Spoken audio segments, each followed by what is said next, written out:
Chicago Sting, in their first year in the MISL, continue to wreak havoc with opponents' defenses, scoring 241 goals in only 38 games. They have their eyes set on the top spot in the East and the arsenal on the bench to do it. The Cleveland Force are not too shy when it comes to scoring either. 4 players on the squad have scored 20 goals or more so far this season. They can pop them in. The goal judges could be busy tonight.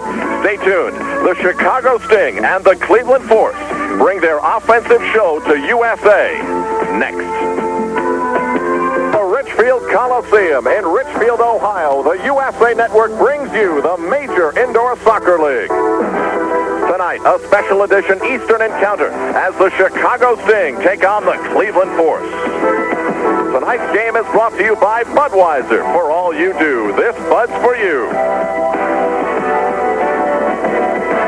By Mobil 1, the oil that saves you gas and more.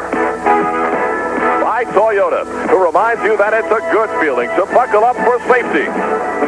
And by Levi's, jeans, cords, and shirts for quality and style you can count on.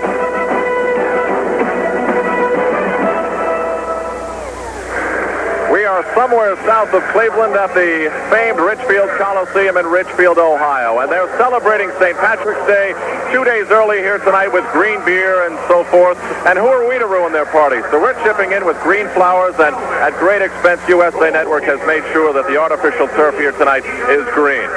Good evening, everybody. I'm Al Troutwig, along with Kyle Rowe Jr. We have 2 of the top offensive teams in the league going at it tonight with a lot at stake in the Eastern Division, especially for Chicago. They trail Cleveland by a game and a half. Chicago has been doing it all year offensively, Kyle. Who are the players that we want to keep an eye on? Well, Al, since you mentioned the greenness, there are a lot of teams around the league that would like to have these records that these 2 teams have and to have a couple of players that the Chicago Sting have. The player that didn't get much playing time in the MISL All-Star game, Pato Marhetic, left the All-Star situation in Kansas City very bitter because Pato felt that he didn't get enough playing time. We see Marhetic there, the man in the right place at the right time. He's mercurial. He's exciting. He is, for a lot of people, an odds-on favorite for perhaps second runner-up in the MVP. Alongside of him, number 13, Tasso Koutsoukas. He's on a 5-game goal-scoring streak. Koutsoukas there scoring that goal is a player who scored 7 goals in the last 5 games. I believe he also has 7 game-winning goals for this team, and Koutsoukas is a good player. And a very flexible team that have proved themselves outdoors and indoors as well, and always exciting to watch with lots of talent. The Cleveland Force, a strange season. They started out 12-1, and then they started playing the powerhouses of the Eastern Division. And against Baltimore, Chicago, and New York, they are 0-8. And if they want to finish in first place, that is something that they'll have to straighten out. And certainly they have the talent to do that. Well, when you talk about the Cleveland Force, probably their biggest addition this year has been Kai Hoskeby. Kai Hoskeby, who was a former star in the North American Soccer League outdoors and in. Kai Hoskeby plays the low post position, and Hoskeby's the kind of player, he's a specialist. He takes the beating, but he also gives the beating as well. He averages more than a goal a game. He's this season's 8th leading scorer in the MISL. Alongside him is number 25, Keith Furby, that long-legged speedster who has relinquished the Cleveland goal-scoring leadership to Craig Allen. But for Keith Furby, with 4 goals against Los Angeles and 3 against Green Bay earlier this week, he seems to be back on track. Well, we're looking forward to an offensive show, and usually when we look forward to something, the exact opposite happens. We'll see tonight when we return live to the Richfield Coliseum for kickoff on the USA Cable Network. It's the Cleveland Force and the Chicago Sting. Stay tuned. The Eastern Division could be changing as a result of tonight's game. The national anthem at the Richfield Coliseum in Richfield, Ohio, live on USA.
ready to roll with the Major Indoor Soccer League, the Cleveland Force, coming into tonight's game with a record of 22-13. That's good for second spot in the Eastern Division. After they led so much in the early part of the season, they've dropped down. Herb Silva will be one referee. He's 36 years old from Chesterfield, Missouri. Bill Maxwell will be the other referee. He wouldn't tell me his age. He's from Geneseo, New York. Both of these men have refereed their share. As a matter of fact, Herb Silva is refereeing his 57th MISL game tonight. The Chicago Sting come into tonight's game with a record of 22-16 and trail the Cleveland Force by 1.5 games in the MISL's Eastern Division. In goal, the 23-year-old Portuguese goalkeeper for Chicago, Victor Nogueira, who comes in with a goals against average of 4.87 and a record of 8-9. 200 feet away on the artificial surface in the net for the Cleveland Force is Chris Vaccaro. He is not the one in the blue robes. Chris is an American. He attended the University of Baltimore. He has a goals against mark of 55.38 and a record of 14-6. Earlier this year, Kyle, he had a great experience. Al, he became only one of 3 goalkeepers in MISL history to have this happen at the Kansas Coliseum. It's at the Wichita Wings against the Cleveland Force. Vaccaro with the save finds no one to pass to, throws the ball just before the red line midfield. The ball races into the goal despite the efforts of Norman Piper. At the other end of the field, Chris Vaccaro was congratulated by his teammates, and Vaccaro became only the 3rd goalkeeper in MISL history to score a goal, only the 2nd to use his hands to score such a goal. We are underway in Richfield. The Chicago Sting wearing white, the Cleveland Force in blue with yellow trim. For Cleveland, number 10 is Vic Davidson. Davidson goes for Michael Kaham. Kaham from Cameroon now for Keith Murphy. The tall, lanky, high-scoring forward taken away by Chicago. And on the roll for them is Hani Viner. Viner lays it off, and a drive blocked by Kaham. Cleveland is a team of very talented shot blockers, and we saw a lot of that on Sunday for Phoenix. And we saw how effective that strategy can be. Victor Nogueira comes out of the net, left puts it out of the zone. And out from Michael Kaham. Rips it around, the board's in front. Over and it's in. Vic Davidson makes it 1-0.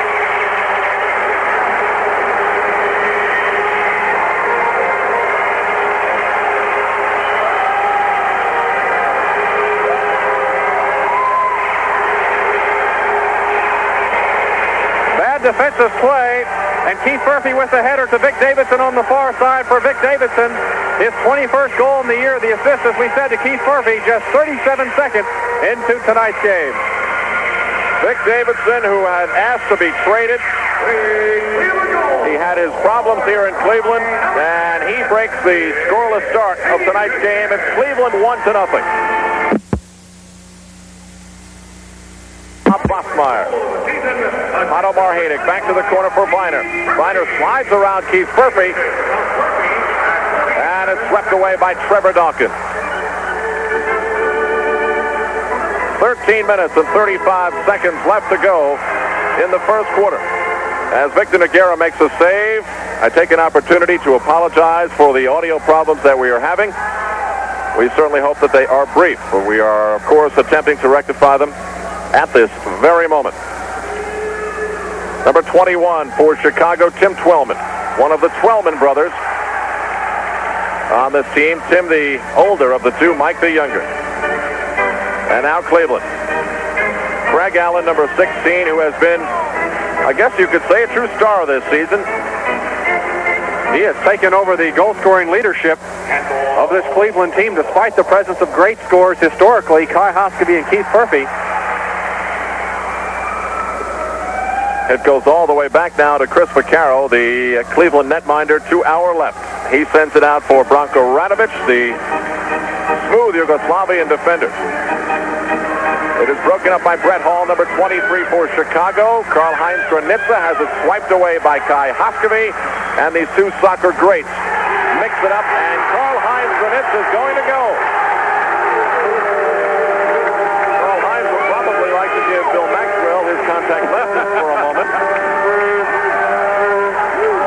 And he's giving him a piece of his mind anyway. And so with that, just 2 minutes and 30 seconds into this game, we'll have a power play, man advantage situation for Cleveland, and we'll be back right after this.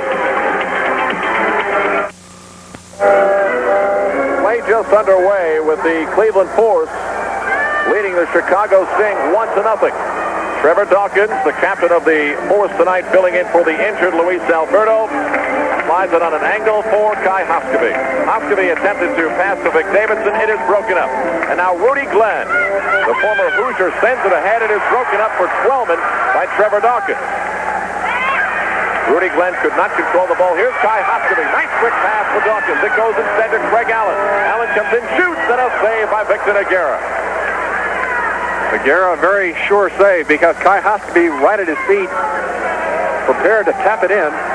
Remember last time we saw Nogueira, Kyle, at Chicago Stadium, he seemed like he didn't want to go down to make a save. Well, I asked Willie Roy about that, and we'll get his response in just a second. Craig Allen outside for Kai Hoskeby. Hoskeby is marked by Twellman, number 21. Out for Glenn, number 8, Chicago, who gave Trevor Dawkins some problems.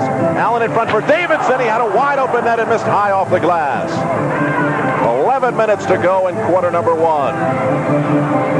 Trevor Dawkins now for Kai Hoskeby. Back for George Natchoff, number 14. Natchoff outside for Dawkins. Deflected in front and swept away by Charlie Ficus. He knocks it away from Vic Davidson.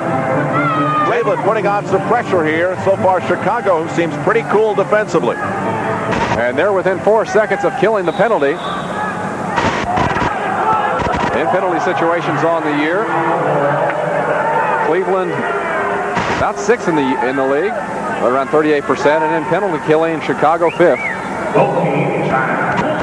Both teams are back at full strength, and the Chicago Sting have survived the man advantage.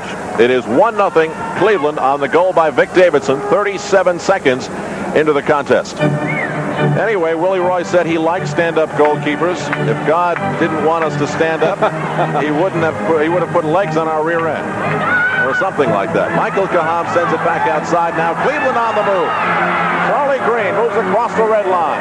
Tries to get behind the Chicago defense. Rebound for Murphy. Misses by a yard. Rebound save by Nogueira. Another header by Vic Davidson.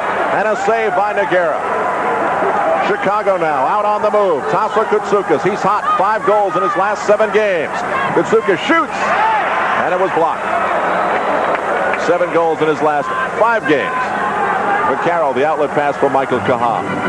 That'll be our first 3-line pass as Kaham, a lot of players who come in from outdoor soccer unused to the 3-line rule indoors. And Kaham was just within a yard or 2 of the first red line. There's one, there's the white line, and there's the second red line. Anytime the ball goes over both, without touching the field or a player, it'll be brought back. Hard hitting. Served the only time penalty of the game so far. Back out for little Brett Hall, a last-minute all-star substitute. And now for Keith Furphy. Furphy playing in his 80th consecutive game tonight. He hasn't missed one since joining the Force. Charlie Green, great sliding tackle to take it away. And Mark Simonton now passes it ahead. Tasso Koutsoukas goes right side. It's Alonso on the ball. Ricardo Alonso, he's been hot as well. Out for Brett Hall. Hall now back outside for Ingo Peter. The West German goes in front for Granitzi. Fanned on the shot. Charlie Green tries to settle it down defensively. He's looking for Michael Kaham.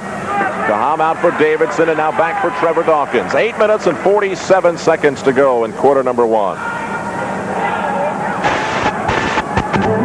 Chris Vaccaro lays it out for Keith Murphy. Murphy literally has scored from just about everywhere in the attacking zone. He is not afraid to shoot, no matter what position he is in. Here's Ricardo Alonso. His shot was blocked by Louis Natchoff. Another weird deflection in front. Another block in front by Alonso. Unfortunately, it was his teammate Ingo Peter who took the shot. Kai Hoskeby tries to bring it out of the neutral third. Hoskeby falls down, recovers, but we've got a whistle and a foul by Bill Maxwell. Actually, the call being made on the near side by Herb Silva. Maxwell was going to let play continue.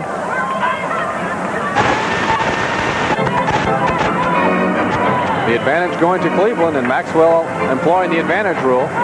Brett Hall trying to get it away. Instead, Bernie James fights for it for Cleveland. Back on the near side for Louis Natchoff, number 13. Natchoff given a little bit of a problem by Ingo Peter. And Herb Silva decides to waive off the advantage rule and give Cleveland a free kick. Hoskovy back for Natshoff, plays the soft rebound.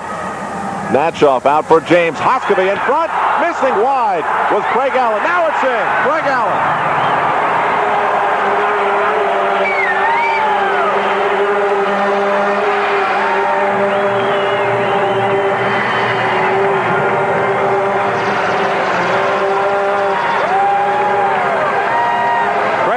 Scores his 40th goal. He missed an outstanding opportunity. There's a good pass inside from Hoskovy. There's the miss. Allen very upset but kept his head up, and Hoskovy got it back to him a second time. And so for Craig Allen from Kai Hoskovy, second goal of the game for Cleveland. 40th on the year for Craig Allen. He's the Cleveland Force team leader. Craig Allen, the two-time player of the week last year for New Jersey, had 22 goals in 22 games. And if that wasn't good enough this year, he has 40 goals in 34 games. So it is Cleveland off to a quick start, trying to avenge two very lopsided losses to Chicago earlier this season. They're on their way, and we'll be back. Al Trowig and Kyle Rowe Jr. continuing live from Richfield. Cleveland with the ball outside for number 13, Louis Natshoff. Natshoff being marked tightly by Mike Twellman. The ball comes loose in the corner. Chicago dangerously goes back to Victor Nogueira. Incredible turnaround in this series. In the first two games this year, we had absolute destructions by Chicago. Chicago won the first game 12-3. The next one, I believe, 10-2, something of that order. And with that situation, in both those games, Chicago had halftime leads of 5-0 and 6-0, and all of a sudden Cleveland now turns around and they're winning 2-0. Well, if pride plays any factor in indoor soccer or in any sport, we'll see an inspired Cleveland team tonight. Here's Louis Natshoff leading the charge. Charlie Green off on the right side. Craig Allen finds him, but Victor Nogueira followed the ball right through the crease and now lays it out. Chicago in control of the soccer ball. Ricardo Alonso. Hans Viner was on the right wing. Nice sliding tackle to sweep it away. Branko Radovic on the charge for Cleveland. That's him, number 5. Back for Bernie James, number 20, and now Chris Vaccaro for Trevor Dawkins. Dawkins beating Keith Murphy on the run. Slap pass in front. Davidson was weaving his way in there, trying to get some part of his body on it. Here's Davidson again. The Scotsman, formerly with Phoenix. He was looking to be traded back to Phoenix this year, but it didn't work out. Keith Murphy spins. In front is Davidson again. And it's cleared away by Tim Twellman. Otto Marhadic, number 10. The flashy Argentinian into the corner for Charlie Ficus. Ficus, who went to school in Chicago, spins it inside back for Peter. Ficus is a hard worker, that's for sure. Michael Cahan gets it out. No one on the receiving end for Cleveland. They're drinking green beer at Richfield Coliseum tonight. And at least for now, Kyle and I are not joining in on the party. Ingo Peter, a long, hard outside shot saved by Chris Vaccaro. Vic Davidson. Play will continue. In through traffic. Murphy back on his feet. Or rather, that was Charlie Green who was down. Now back for Pato Marhadic. Chicago. Trailing 2-0. 2 early goals by the Force. In traffic, Charlie Green back on his feet after being knocked down moments ago. And it is taken away by Chicago. Don Draghi. Bad pass intercepted by Vic Davidson. Kept alive by Chicago. Actually, Draghi had Granitza leading the play on the right side, but he passed it behind him. Karl-Heinz working on Trevor Dawkins. Lays it off for Ingo Peter. And Peter wasn't on the ball at the right time. Whistle stops play. Free kick forced. They take it quickly and almost lose it, Kyle. Well, Dan Draghi was away from the ball, unlike Karl-Heinz Granitza earlier, who intentionally cut off the space. Draghi that time was far enough from the ball. When Hoskovy tried to take the free kick, it was stolen. Vasa Koutsoukis tried to feed Karl-Heinz Granitza. Back comes Cleveland. Louis Natshoff outside for Craig Allen. The shot is blocked beautifully by Rudy Glenn. Difficult to do on this hard artificial surface. And there's Rudy Glenn trying to get back up. Perhaps he'll join Team America this year. once the MISL season is over. And with this, we'll naturally have the free kick by Cleveland. Let's see how well prepared they are as they will try to set up a set play. The clock says 4 minutes and 8 seconds to go in the quarter. It is a 2-0 Cleveland lead. Relatively easy save by Victor Nogueira, and this is something Willie Roy says he will never ask his team to do, go all the way back to the goalkeeper in an effort to start the offense. These two teams both on streaks. At the moment, Chicago winning 5 of the last 7, and Cleveland 7 of their last 10. Charlie Ficus intercepts, now feeds Granitza. Look how great Granitza can control the ball. His shot missing high. Hit the outside of the post, though, right at the corner of the crossbar in the post. Oblique angle deflection. There's Granitza inside, left-footed. And Granitza crying for a foul. Chris McCarroll picks up the loose ball and throws it out. Kai Hoskevy, the flying Finn. Remember so many great plays he made in his first year in the MISL back with Houston. A great save by Nogueira on a rocket shot by Craig Allen. He had a split second to shoot it, and he got everything on it. Just missing in front. Nogueira watched it roll through the crease. Cleveland coming very close to making it 3-0. Hoskevy attempting to pass to Bernie James. Hoskevy working very hard. And the captain of Chicago, Bob Bosmeyer, having trouble getting it out. Call holding on Hoskevy. Hoskevy claiming that he had a legal shoulder charge. When the ball is within play, contact can be made by both players with the shoulder. Falling down for Chicago, Mark Simonson. Pulling it back is Craig Allen, number 16 for Cleveland. Allen, the Englishman, goes for Kai Hoskevy. And as we saw at the top of our show, that's where Hoskevy can be very dangerous. In a high post, if you want to call it that, spinning and shooting. And Ingo Peter that time for Chicago collapsing. They're going to do that all night. Anytime Hoskevy gets the ball inside, you can expect another Chicago player like this man, number 14, Ingo Peter, to come down and help out. Two fine coaches on the sidelines tonight. Willie Roy for the Chicago Sting and Timo Liakowski for the Cleveland Fours. Shot by Twellman, missing. And I guess I should clarify that was Tim Twellman. And now Chris McCarroll. McCarroll, the outlet pass for John Victor. Victor, one of the 2 players who has been on the Cleveland Force for 3 years. This is Trevor Dawkins, number 6.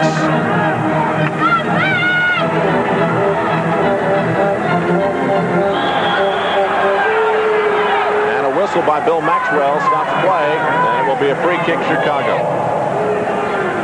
Trevor Dawkins, as we said earlier, filling in the captaincy. We mentioned Keith Furphy's string. Well, Trevor Dawkins is playing in game number 113 of a potential 118, and right there, hammering it up into the crowd, was Ricardo Alonso, and very high up into the seats here at Richfield.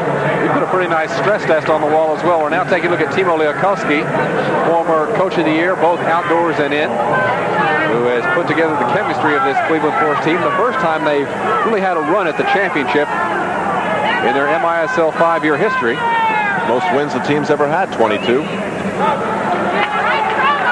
at least on the standing side, Timo Liakowski has to feel as though he's done a good job.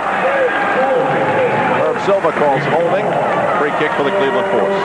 His nemesis this year, as he started out the season 10-0, became Baltimore, and then 2 consecutive games against Chicago. They won 10 in a row, then 3 in a row. And Chicago made it very difficult, and they lost their momentum.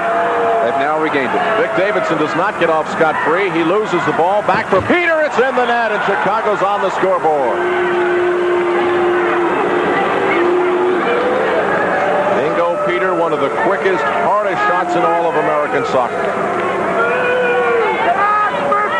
Resounding lack of applause here at Richfield. You noticed that, as Ingo Peter goes against Michael Kaham.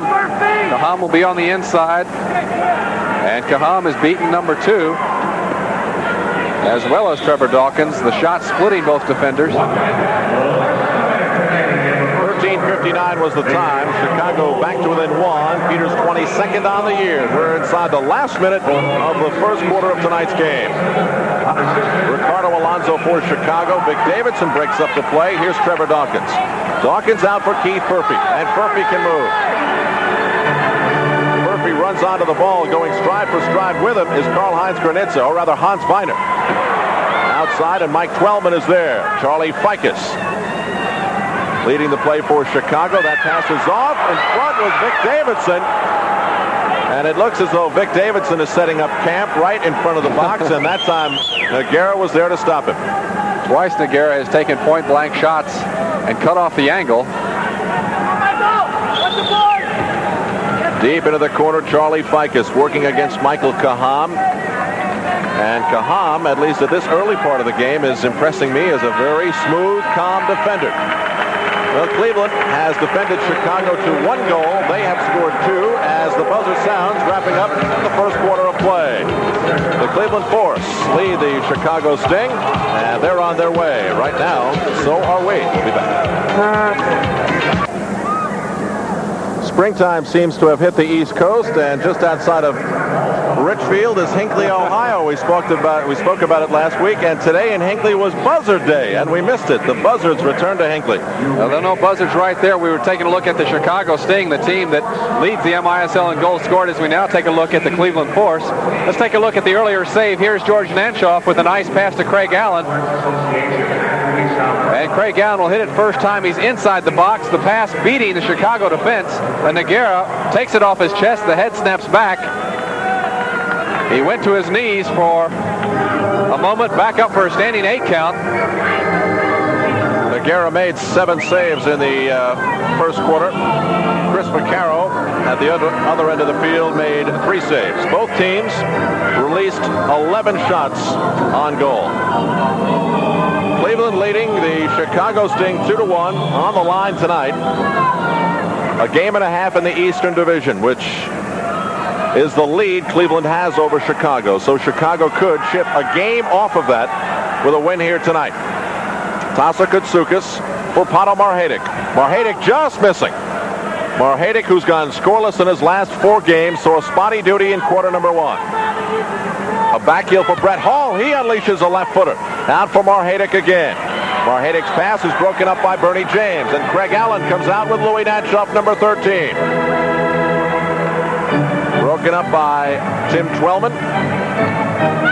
Koutsoukas battles at the midfield line. He's fighting alongside with Bernie James, number 20 of the Cleveland Force. 45 seconds deep in the second quarter. In what is coming very, very close to being the last 20% of the Major Indoor Soccer League's 5th regular season. Almost all the teams in the MISL passed their freeze date when they cannot add additional players. That coming at the 36-game mark. It's hard to believe this past Friday the MISL played its 1,000th game as Louis Nanshoff beats Craig Allen. Allen deep into the corner, marked tightly by Brett Hall, and that's the only way that Brett Hall knows how to mark, tightly. Bernie James is forced back outside of the neutral third. Craig Allen right side for Nanshoff, works his way in, shoots, and a good save by Nogueira. The rebound out for Tim Twellman, battling along the boards with Bernie James. Craig Allen tried to nutmeg Ingo Peter, but that didn't work. Peter snapped his leg shut at the last minute. Here's Pato Marhadic jumping over Branko Radovic. Marhadic still with the ball, weaves and shoots. And a sprawling save by Chris Vaccaro. Cleveland on the outlet pass. Radovic ahead for Kai Hoskevik.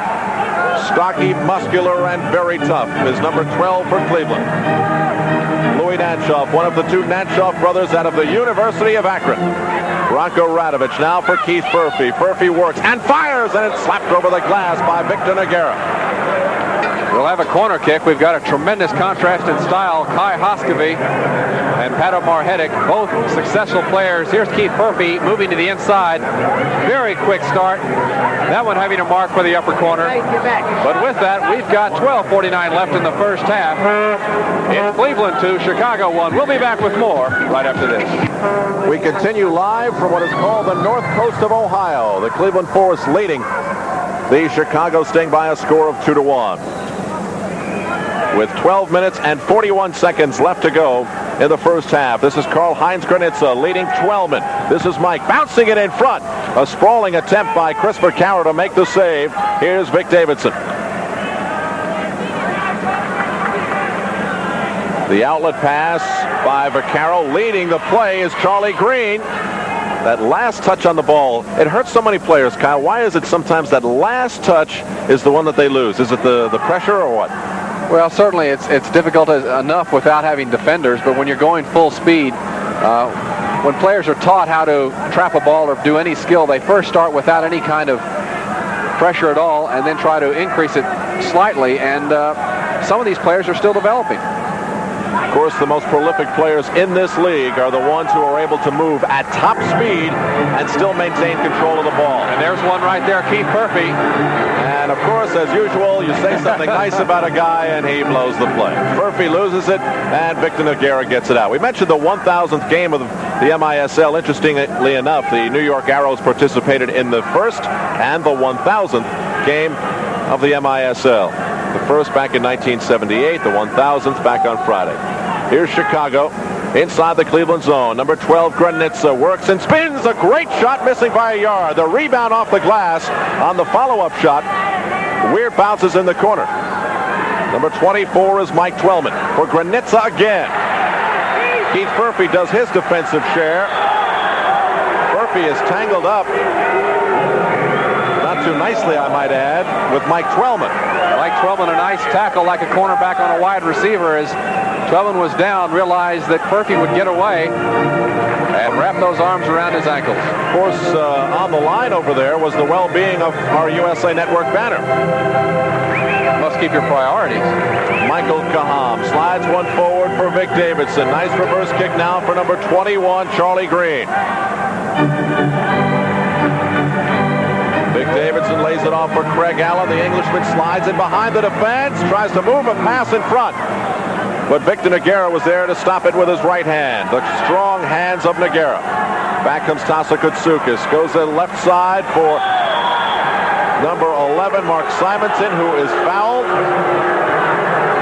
And a free kick for Chicago, to the disbelief of Trevor Dawkins and Vic Davidson. Trevor Dawkins with hands on his head because he believed it was just a missed trap. And was not due to any pushing from his standpoint from behind. Karl-Heinz Granitza right in front. Tried a one-touch with Tasa Koutsoukas. Simonson battles along the boards with Charlie Green. Vic Davidson moves it ahead for Craig Allen. And now back for Charlie Green, who has been a man in motion so far in this game.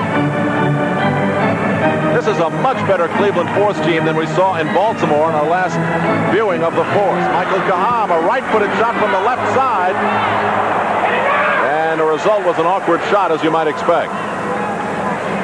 Trevor Dawkins intercepted by Granitza. Granitza tried to move it back for Koutsoukas. 2-minute penalty coming up against Craig Allen. So the leading scorer of the Cleveland Force is going to go off for 2 minutes. And interestingly, Al, he's not only the leading scorer, he's also the leading point penalty man. He's got 29 penalty minutes now. With one more, he'll have to miss another game. Here's the tackle from behind. Kick right in the back of the knee. Penalties have not been a big problem for Cleveland. They rank 7th, right in the middle of the pack in that category. Their penalty killing unit is another story. They are 11th in the league out of 14 teams.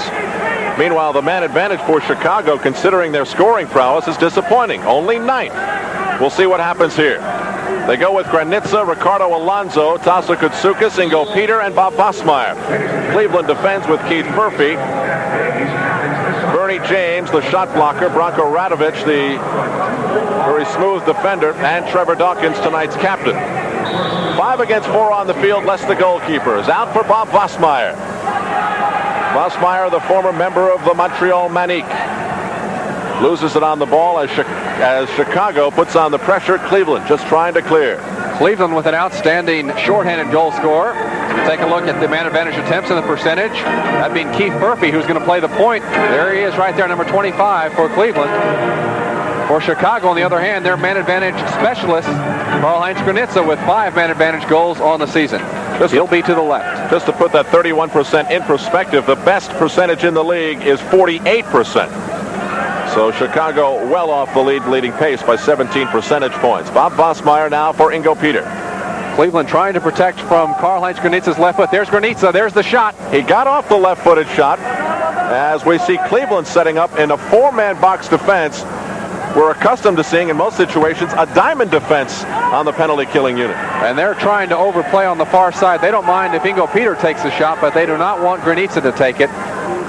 Get the ball in the middle to Vosmeyer. Vosmeyer trying to wiggle his way through, but that 2-man front of Furphy and Radovich forces him wide left side. Back for Vosmeyer for Ingo Peter. The drive slapped up in the air and grabbed by Christopher Carroll. The outlet pass for Keith Furphy broken up by Vosmeyer. Here's Granitza as Furphy scoots back on defense. Number 14 is Ingo Peter. 30 seconds left in the penalty. It's the man advantage for Chicago. Left-footed drive by Granitza is blocked by Bernie James. Add another one on to the league-leading shot block total. Number 6 is Vosmeyer. Bounce pass in front. Kutsukas could not get a foot on the ball, and here's Furphy. Killing time, putting on a show. Bad clear. Peter shoots, and off the head of Trevor Dawkins. Kyle, why would you think, as both teams are back at even strength, that Cleveland goes to that 4-man box? Well, they're trying. With the diamond, it's very difficult to cut off a great shooter. And the box allows them to cut off one of the passing lanes on the outside. They don't mind if the man in the middle has the ball. And with the box, you let the man in the middle have the ball, and you try to cut off the outside, the 2 outside players. In that case, Ingo Peter and Karl-Heinz Granitza. Okay, Rudy Glenn. Glenn, one of the most promising American players in the game, has Pato Marhedic, one of the flashiest players in the game. Marhedic trying to do a number on Bernie James. Pass for himself in front. Bernie James tries to clear. Willie Roy was telling me today he feels that so many of the teams in the Major Indoor Soccer League are so much further advanced in the aspects and strategies of indoor soccer, but I think they're looking pretty good, wouldn't you say? Well, they have certainly picked it up very quickly. Chicago did not start out the season very well, but they have come on like gangbusters. Of course, no team has more MISL experience than Cleveland. They're a charter member of this league, one of 6 teams that began back in 1978. Victor Nogueira picks up the rocket red ball and distributes out for Rudy Glenn. Glenn gets it ahead of the play for Twellman. Once again, number 24 is Mike Twellman. Number 21 is Tim Twellman. Pato Marhedic 1-on-3. That's never stopped him before. Gets a pass in front, high off the glass. Ficus has an opportunity down low. Fakes the shot in the slot. Back out now for Twellman. Viner was the man who was tight in traffic. Looked like he was going to shoot. Branko Radovich. The outlet pass now from Vaccaro for Hoskovic. Here's Craig Allen across the red line, left wing side for Louis Natchov. And a bad shot by Natchov off the inside of his right foot and up into the crowd. Upcoming, a goal kick for Al Trawick and Kyle Rowe Jr. live from Richfield. And at Richfield in the middle field now. We've got Cleveland up to Hoskeby. Let's see if he'll go or he'll hold the post. He takes the shot. There's Keith Furphy. Furphy with the shot. Tremendous save by Victor Nogueira. And back comes Chicago. Hans Viner comes in. Centering pass for Ficus in a crowd. Chris Vaccaro picks it up. Vaccaro quarterbacks it out for Hoskeby again. Marking him as Rudy Glenn. Foot race for the ball. Glenn goes high. And a very strong, commanding defensive move. But look at Hoskeby breaking free. Long shot that's stopped by Nogueira. I was surprised Hoskeby was not called for pushing, as he did hit the back of the head of Glenn, but perhaps Glenn was the instigator. 5 minutes, 13 seconds to go in the first half. Cleveland leading it by a score of 2-1. At halftime, we'll tell you about the star of the week. We will look at some of the statistical leaders around the league, and then, of course, there is Miscellanea. That's all coming up at halftime. Under 5 minutes to go in the first half. Louis Natchov rips one around the boards. Those are unpredictable type passes. You never know when you're going to get a strange bounce. And particularly here, we see a yellow piece along the bottom of each board, and there's a little lip on it, and anytime the ball hits that lip. Davidson in front for Craig Allen. The rebound out for Trevor Dawkins. The Force veteran goes right side for Vic Davidson in the slot for Charlie Green. He fanned on the shot. Two strong opportunities for Furphy and Charlie Green in the last minute or so. Unfulfilled. Back comes Tasso Koutsoukis, and a fine save by Chris Vaccaro. So for the moment at least, we go end to end. Vic Davidson leading Charlie Green. Green broken up, and Charlie Green has really been eating up the calories in this first half. It looks like he eats some calories too when he's on the field. He is a hefty man. There's a player on the Minnesota North Stars hockey team, Tom McCarthy, who used to use up so much energy in between periods he used to chow down on a foot hero. Oh my! I don't know if he's still doing that, but I wouldn't be surprised to see Charlie Green do that. How would you like to be a coach? You walk into your locker room at halftime and someone's munching on a hero. Well, you walk. I mean, we're not talking about Stan Stamenkovich. No. 3 minutes and 31 seconds to go. That's unfair. Well, that's one reason why women's soccer, though, across the country has become so popular, is because of the calorie burn-up. Great way to keep in shape.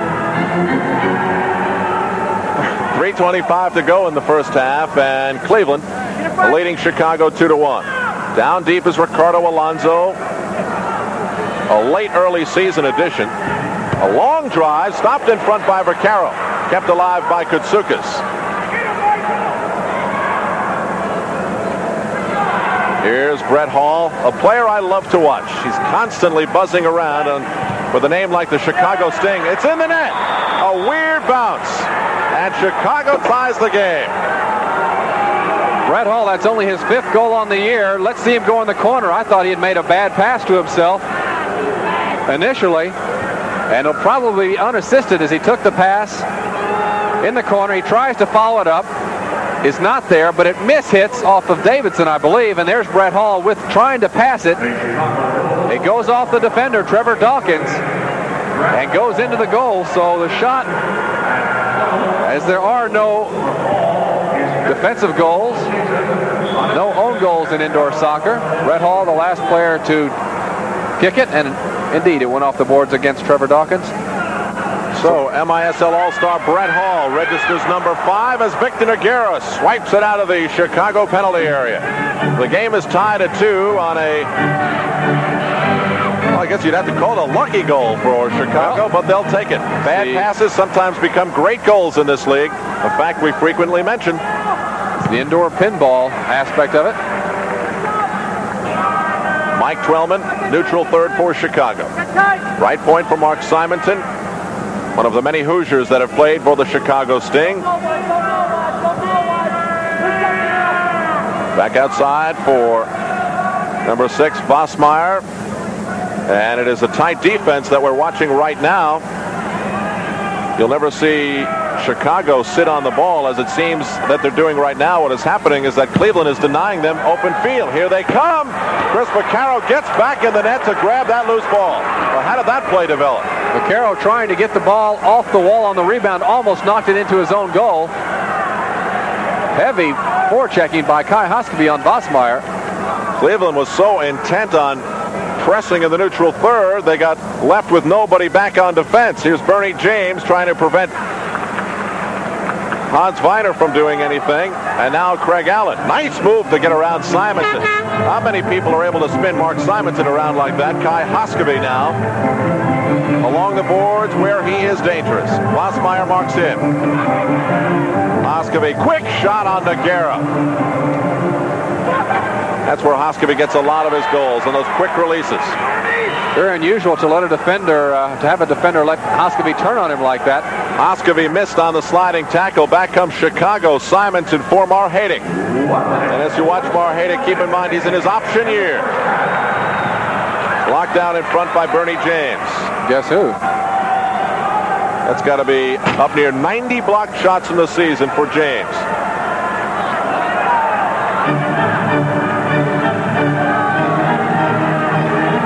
Louis Nadshaw crosses the midfield line, gets around Simonton. Simonton recovers with a fine sliding tackle, but they call a foul and a free kick for Cleveland. It looks like Craig Allen is down, and no, it's Louis Natchoff. Louis Natchoff, the player, down, but the foul was called on Ingo Peter, number 14 of Chicago. And let's take a look on replay how it happened. Natchoff, there against Ingo Peter, will turn the ball inside, I believe with the outside of his right foot. There he goes. I didn't think he was even touched, but he got kneed. Well, he does have that right thigh heavily wrapped, and perhaps it is very tender. Didn't seem to be a problem according to the trainer. Ingo Peter lays it off for Pato Marhedic. Marhedic goes for Simonton. Simonton with his left forearm heavily bandaged. And the bumps and bruises and black and blues of the long, hard MISL season that these players are consistently talking about.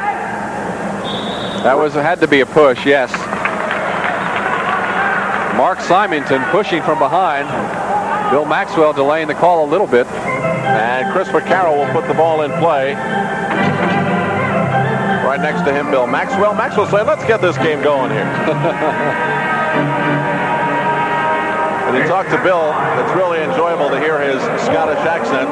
We have two of the finest officials in the league here tonight as the buzzer sounds to end the first half in a very anticlimactic way to end that first half. Surprised us all. The score is tied 2-2 between the Chicago Sting.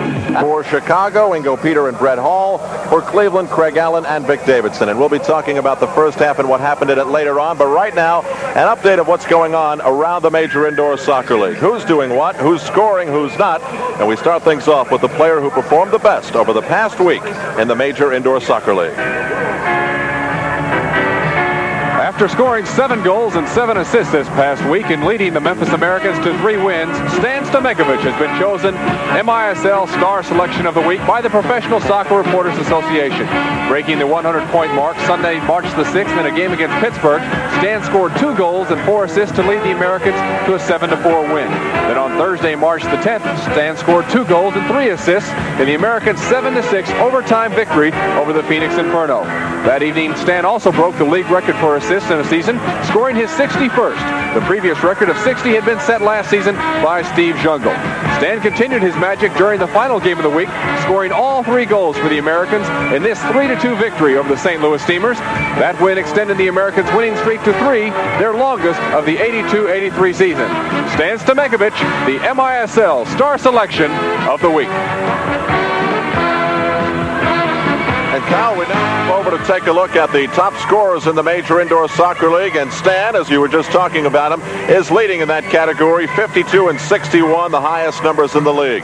Steve Jungle right behind him, though. Steve probably hasn't given up hope of catching him. Stan Terlecki of Pittsburgh, Karl-Heinz Granitza, and Pato Marhedic, both of whom we're seeing tonight, round out the top 5. And those people charged with the responsibility of stopping all those high-powered scores, the goalkeepers. And naturally, the team that is tops in the MISL has a top goalkeeper as well. Keith Van Aaron, 4.11, 19 and 6 in his record.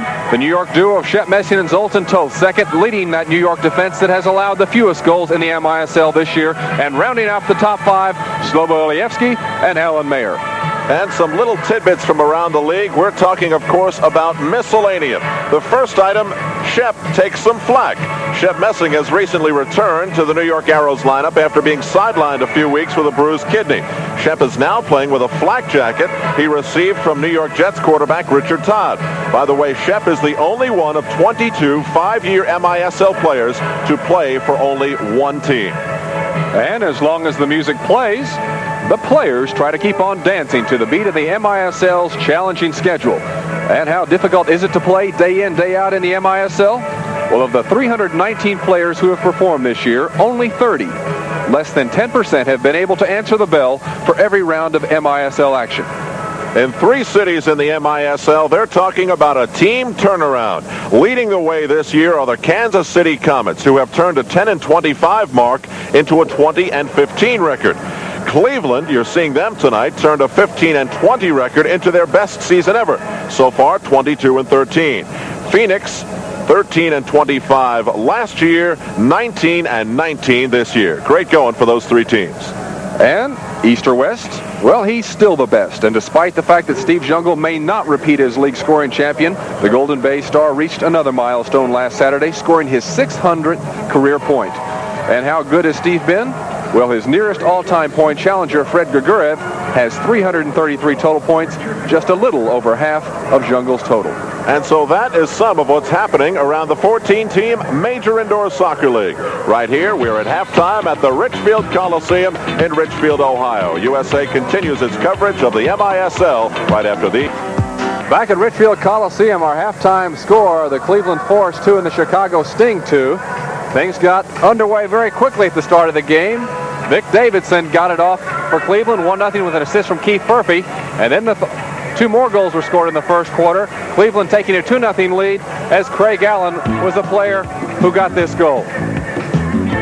Natch off in the corner. Nice pass off the boards from Hoskeby in front. A missed kick by Allen, but Allen stays poised inside. Hoskeby hits him again on the rebound. This time, Craig Allen with the tap-in. And for Craig Allen, his 40th goal on the year. And with that goal for Cleveland, they had taken a quick 2-0 lead in the first quarter of this game. Chicago finally got on the scoreboard right after that, as Ingo Peter will find himself a way to take a shot between two Cleveland defenders. He'll pull inside. Splits two defenders. And on the outside, with that goal, and now leaves, that goal being Ingo Peter's 22nd of the year, gave Chicago a one-goal margin to try to catch up with. And a little bit later, Brett Hall in the corner, right after he tried to make a 1-2 pass to himself off the wall. Somehow mysteriously got the ball back to himself, tried to make a pass to the far side, the ball deflecting off of Trevor Dawkins, the Cleveland defender, into the net. Brett Hall given credit for the goal, his 5th on the year, and Cleveland was up, tied 2-2 in the second quarter. And Chris McCarroll came close to being injured on that play, but luckily he was not. Here's the Eastern Division of the Major Indoor Soccer League. Baltimore right now leads it by 2 games with their league-leading record. Right behind them, the Cleveland Force, and it's surprising because Cleveland's record is only 4-10 against the Eastern Division. Chicago in 3rd, New York, a lot of optimism in New York lately with new coach Joe Macknick. Buffalo, Memphis, and Pittsburgh are out of the playoff picture for now. It is the top 4 teams to make the playoffs. In the Western Division, San Diego, after a very slow start, they're hot, and they lead the division. From there on in, it is very tight. And particularly with Phoenix and St. Louis. St. Louis in 4th and the Inferno in 5th. 1/2 game separating those two, and naturally, as we've told you, 4 games making it to the playoffs this year. Phoenix and St. Louis battling for that 4th spot. Next week on USA, Wednesday night MISL returns to Wednesday night. And we will be back on Rush Street as the Buffalo Stallions take on the Chicago Sting at Chicago Stadium. Buffalo has got to make the playoffs. They have to do some work. And Chicago, we're seeing them tonight. We're going to see them again next week. And Buffalo with that coaching change, and now with Luis Dabo now at the coaching helm, Buffalo trying to make a mark to catch up for that playoff spot. And Buffalo always a very exciting full-court press type of team. And we'll bring your way next week on that MISL game of the... Al Trautwig and Kyle Rowe Jr. back live on USA from the Richfield Coliseum. We have seen 1/2 between Chicago and Cleveland, Kyle. I thought Cleveland was very optimistic with their start. They worked very hard. They got out to a 2-0 lead. But then with a little bit of luck and some very hard work and their explosive offense, Chicago eked back. Well, as we told you earlier, Chicago with the highest scoring team in the Major Indoor Soccer League. And as we also told you, Chicago taking 5-0 and 6-0 leads over the Cleveland Force in their 2 earlier games this year. And no doubt the Chicago Sting does not lack confidence when they play against the Cleveland Force. Well, the 2 teams are getting set on the field to start off the second half. It is 2-2, and stay tuned. Cleveland leading the Chicago Sting by 1.5 games in the Eastern Division. Of course, that is a strong inspiration for Cleveland tonight, but of course, those 2 drubbings that Cleveland took at the hands of Chicago inside of a week are something that Timo Liakowski will hardly forget quickly. 13 seconds deep in the 3rd quarter. Cleveland in dark blue as we look at Chris Vaccaro. He's tending the nets for the Cleveland Force. And in the nets for Chicago, Victor Nogueira. Number 9 is Charlie Ficus. Ficus works his way into the corner, now forced back outside by the double mark by the Cleveland Force. Ficus breaks free outside for Viner. Bob Vossmeyer. Vossmeyer, the captain, intended to go right wing, but it's intercepted by Bronco Radovich. Radovich back for Hoskevy. Hoskevy so calm on the ball. Marhetic so fast and just unpredictable on the ball. That takes a lot of courage in your own defensive zone. Put it between a player's legs. Nice move by Louis Natchoff. Ahead for Craig Allen, and there to take it away is Mike Twellman. We have had 4 time penalties in the game. 2 for Cleveland, 2 for Chicago. So the referees have seen a very diplomatic game. Charlie Ficus now in the neutral third. Ficus, number 9. He's in control of the show for now. He goes right side for Vossmeyer. Check it, Ingo Peter. And outside now for Pato Marhetic. Marhetic, he is stopped by Craig Allen. Allen now leads the charge for the Cleveland Force. Look how Craig Allen is using his body to shield off Marhetic. He knows right where Marhetic was. Louis Natchoff for Kai Hoskevy. Bounce pass in front. And Tasso Koutsoukas is there for Chicago. No one in the dark blue was near him. Well, an indication of why Kai Hoskevy leads the Cleveland Force in assists, as he had a chance to shoot, but rather decided to play it off the boards. Back heel from Granitza for Koutsoukas. Back now for Ingo Peter. Peter being used in a defensive posture by Willie Roy.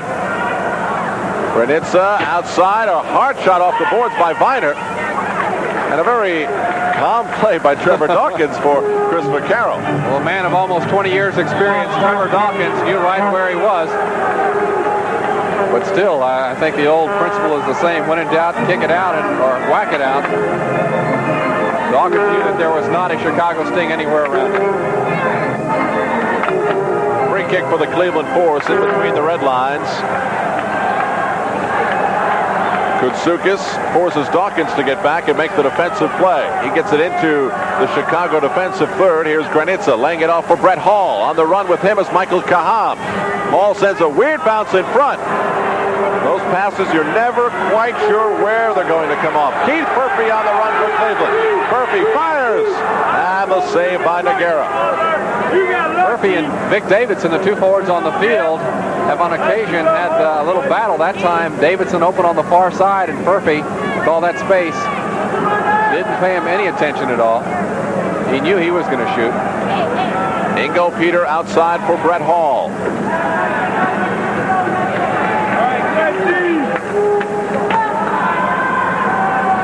For 21 is Tim Twellman. Rebounding pass in front. Kick save by Vaccaro. And Vaccaro bowls it out for Charlie Green. Vic Davidson. Davidson in trouble. Intercepted by Brett Hall, who beats Granitza. Granitza loses it. Looking for a call. Here comes Koutsoukas. Kick save by Chris Vaccaro. Now for Tim Twellman. Lays it off for Brett Hall. The drive is blocked by Dawkins. Finally, Vic Davidson tries to lend some serenity to the Cleveland unit. Outside for Charlie Green. Green, marked tightly by Twellman. Still on the move. Murphy for Davidson. Knocked down by Rudy Glenn, and Glenn comes away with it. No whistle on the play. What'd you think? Well, I think what the referee thought would be the advantage for Cleveland. They let play continue, but there certainly was body contact, and unfortunately Davidson was unable to hold on to the ball. Ingo Peter with a long shot. Misses on the rebound attempt. Peter already has 1 goal in the game. Here's Vic Davidson for the Force. He's got Murphy left side, but Nogueira saw Murphy sneaking up that left side and came out to meet him. Ingo Peter brings it up from his defensive position, which is now changed with the insertion of Don Draghi in the lineup. And a whistle against Ingo Peter. Ingo Peter about, probably 30 pounds heavier than Natchoff. Michael Kaham was going to take it. But here's Nanchoff back with the ball again. Nanchoff spins Charlie Ficus around, leads Craig Allen in the corner. The leading scorer for Cleveland is double team, gets the pass outside for Green, slap save by Nogueira. Kai Hoskevy off the boards, weird bounce, headed away by Rudy Glenn. Hoskevy angles one for Louis Nanchoff. Nanchoff looks for room, double team. Here's Hoskevy, the drive, kick save, Nogueira. Nogueira was screened by his defenders. He had 3 defenders in a line. Hoskevy found a way to get the ball between them. Had to make a quick reaction save. And back come the Chicago Sting. Ricardo Alonso for Viner, number 2. Viner marked by Bernie James. No one in the slot for Chicago. Kicked out by Branko Radovic.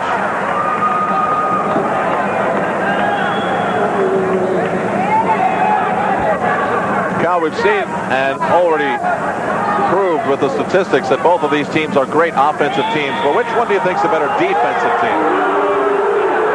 Well, I think that's one thing that Chicago, I'll answer your question. I think probably Cleveland's a better defensive team, but Chicago started out the season very poor defense, and that's the one big change they've made in the MISL. We'll be back with more. Back at Richfield, Al Troutwig and Kyle Rowe Jr. Cleveland on the free kick. And a break for Chicago as the kick was blocked. Here comes Alonso, cuts to center, it's in the net, and Chicago leads. Ricardo Alonso with pressure from behind and in front scores his 8th goal in 6 games. Alonso, an outstanding outdoor forward as well. The shot was taken, it rebounded so hard that Alonso was able to counterattack. Here's Alonso. He's already headed the ball to himself. Now he merely needs to fake Vaquero off his feet. Gets quickly around him, a one-touch into the goal. There's the rebound. Rudy Glenn blocking the ball and trying to chase the ball down. So Rudy Glenn, with the block, gets the assist all the way in his own defensive zone. And there's sometimes the advantage of blocking shots. 6:45 was the time for Alonso, goal number 15 in only 14 games. Kyle, is Cleveland responsible for not defending that play? For not being prepared for it? Because I don't think so. I don't think so. They're trying to attack. A very unusual situation. It's almost, I have rare to see a block end up as an assist. And that's one of the chances you have to take. Well, they say it's pinball, and there's nothing you can do when you're playing pinball, and that ball rips right down the middle, and it's out of the reach of your flippers. Your flippers, yeah. 7:23 to go, and my producer, Gary Dubin, says you can tilt, but that's the way he thinks. I don't think that way. Louis Nanchoff for Kai Hoskevy off the glass. Tim Twellman. We've got 2 brother acts going here tonight, the Twellmans and the Nanchoffs. Here's Kai Hoskevy. Got to be taken down. A 2-minute penalty going to be for Brett Hall of Chicago.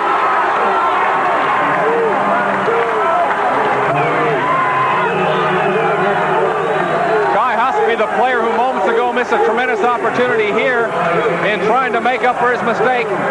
Brett Hall catches them the double leg takedown.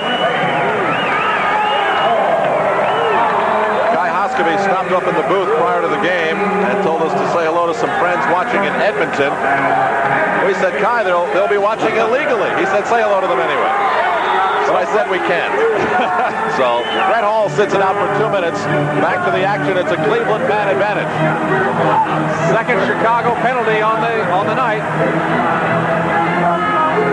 Down low for Davidson. Rebounds in front. High off the glass. Punched up in the air and then grabbed by Victor Nogueira. The outlet pass for Ficus.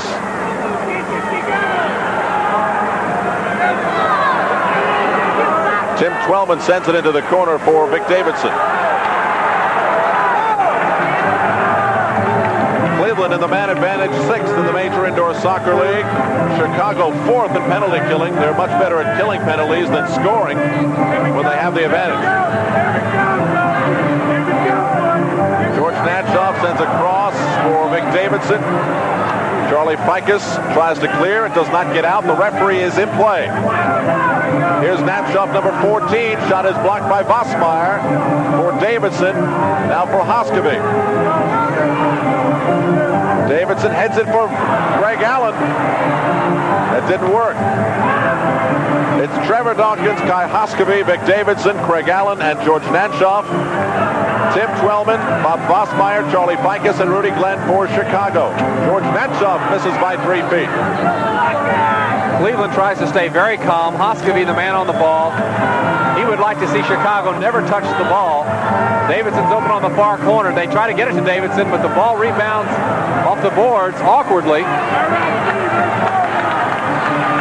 We have 22 seconds to go in the man advantage for Cleveland. Here's George Natshoff, way off target, shot by Hoskeby, blocked in front. Hoskeby again now with 13 seconds to go. Hoskeby, nice play to get it inside, great goal!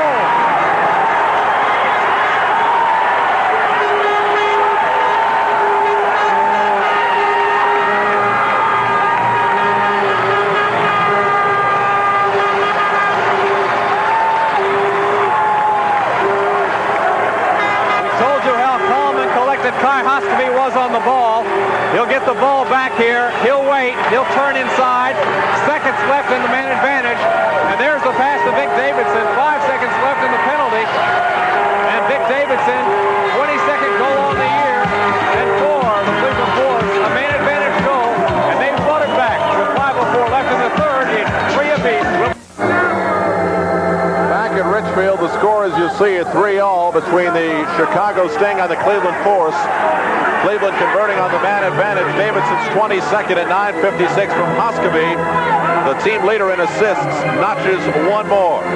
It is the second assist for Hoskeby in the game. Chicago's Mark Simonton knocks it into the scorer's table. And we'll get a free kick for Cleveland. 4:40 to go in quarter number 3. No call. Vic Davidson wanting obstruction. Should he have gotten it? No. Ingo Peter was in position and was not blocking his path. Defender had every chance for the ball as well. Ottomar Haydick, with people swiping at him left and right, still maintains possession, but finally the ball rolls free. Vaccaro, the outlet pass for Charlie Green. Green, no relation to Gary Green of USA Hockey fame, of course. On the left side, Keith Murphy. 4 minutes to go in the third quarter. Karl-Heinz Granitza. For Tasso Koutsoukas, number 13. Koutsoukas and Ricardo Alonso did not have the communication working there. Murphy lost his footing, regained. Koutsoukas battling him and giving him a good battle for the ball. Here's Trevor Dawkins.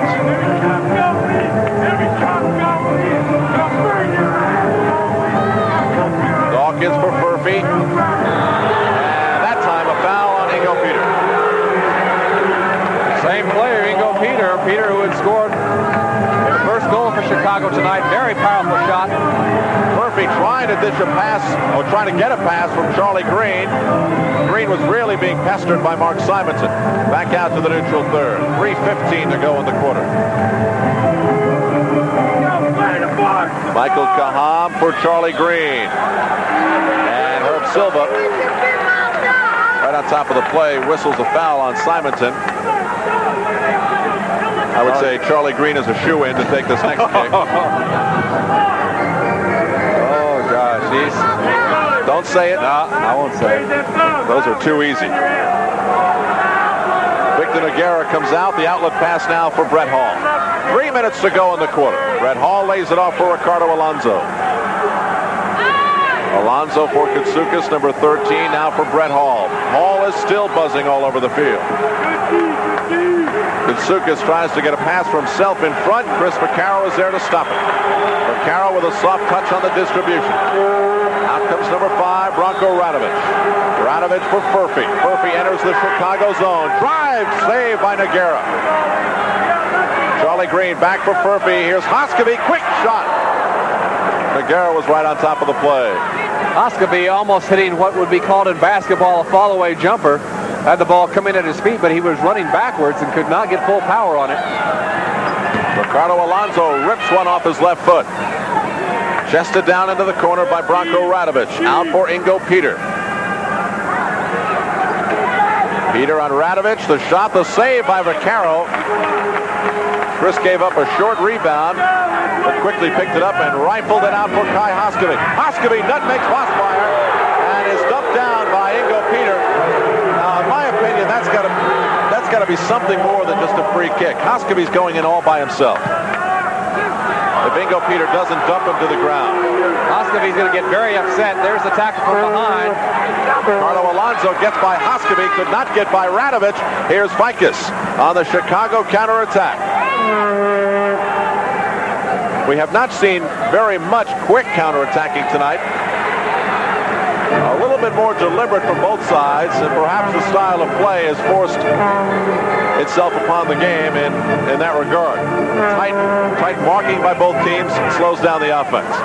And also both teams on occasion, particularly Cleveland. Good chance by Chicago. Mike Twellman misses by 6 feet or so. And cleared out now. This is Louis Natchoff, number 13. Hans Weiner back on defense for Chicago, and he knocks it away from Natchoff. Louis breaks free. Hoskeby goal!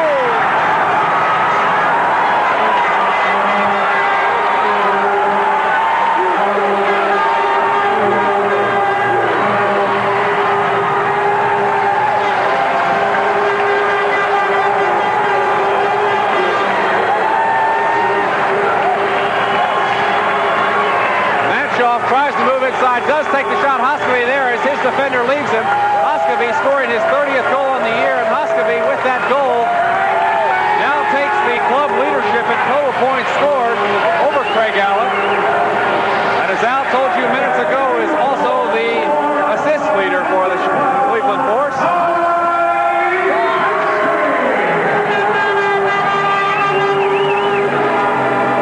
Hoskeby's 30th goal of the year. 13:58. And Louis Natchoff gets the assist. Cleveland back on top. Murphy in the slot, but met by Rudy Glenn. Hans Weiner. Weiner going full tilt into the Cleveland zone, lays it off for Rudy Glenn. Glenn a bounce pass, knocked away by Chris Vaccaro. Now Michael Kahan from Cameroon. Davidson right side.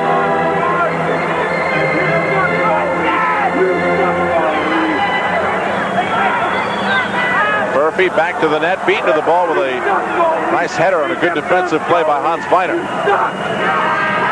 As the buzzer sounds to end the third quarter of play. The score after 3 quarters, Cleveland 4 and Chicago 3. In games with which Cleveland has entered the fourth quarter with the lead, they are 16-1. We'll see if they're 17-1. Back live at Richfield, where both Chicago and Cleveland have taken 30 shots. Willie Roy in the tan jacket and dark pants just walking off the screen. The coach of the Chicago Sting has done it outdoors, come very close to doing it indoors, and would like nothing better than to prove to the major indoor soccer league teams that have been in the league for a couple of years that he can bring a new team into this league and win a championship. We'll see about that. And what no doubt also has to be on their mind is that they're going to have to play a very serious outdoor schedule coming up. And as former indoor specialist and good players, Willie Roy, who was a good outdoor player himself, one of the stars of the early outdoor wars of outdoor soccer in America, has been able to make the transition to the coaching headship. We're getting ready to start the fourth quarter. You know what Willie Roy said about starting the outdoors right after the indoors is over? It'll make us all better people.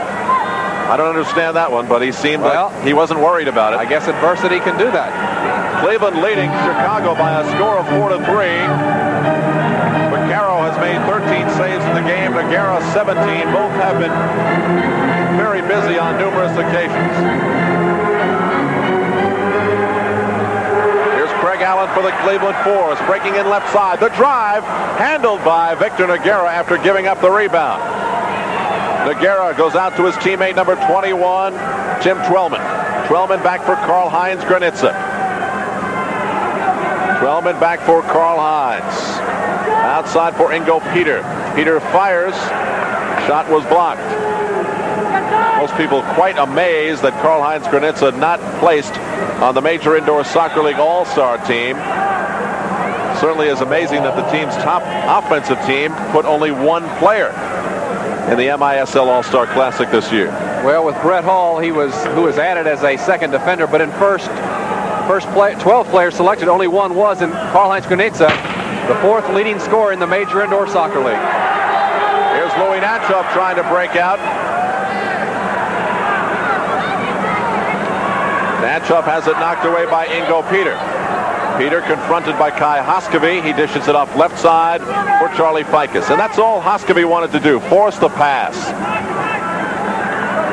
Here's Hoskevy, number 12, so far one of the stars of this game with a goal and 2 assists. His last goal giving Cleveland the lead. Nice swiping, sliding tackle by Brett Hall.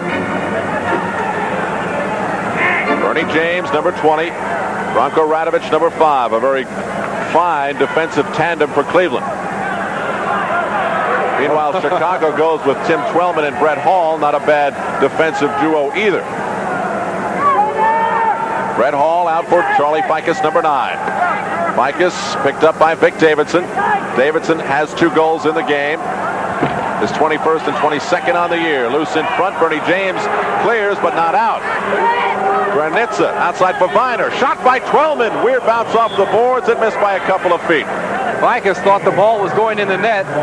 On that shot, he could have easily at least had an attempt at deflecting it. But his judgment as he found himself in the crease was to let the shot go on. Kyle, we did want to make mention and thank the Cleveland Force Booster Club, known as the Enforcers, especially Robert Tenenbaum, Ken Kane, and Rick Sika, who visited us before the booth. Really, we've gotten a fine reception from the folks here in Richfield and in Cleveland, considering it's only our second visit in 2 years here. And I'll tell you, it's been very nice. I haven't spent $1 on wardrobe this MISL season in about 4 months. Very nice of them. Also like to congratulate Tim and Tracy Lewicki of the Kansas City Comets, who this week were named Marketing Executives of the Year by the Sales and Marketing Executives of Kansas City. And well deserved. 12 minutes and 45 seconds to go. With Cleveland hanging on to a slim 1-goal lead, 4-3. And a brief stoppage in play. And while we have a stop on the field, we're going to stop our coverage for just a 12:46 to go in regulation time. Chicago with the soccer ball. They need a goal to tie. Coming back is Mike Twellman, number 24. Twellman sends a soft one in on Chris Porcaro. He handles it easily. 3 Cleveland defenders, including that man, Trevor Dawkins, racing back, trying to keep Twellman from getting the shot away. And with that pressure, Twellman only able to get a weak shot off. Oh, bad foul. That's got to be 2 minutes. It is.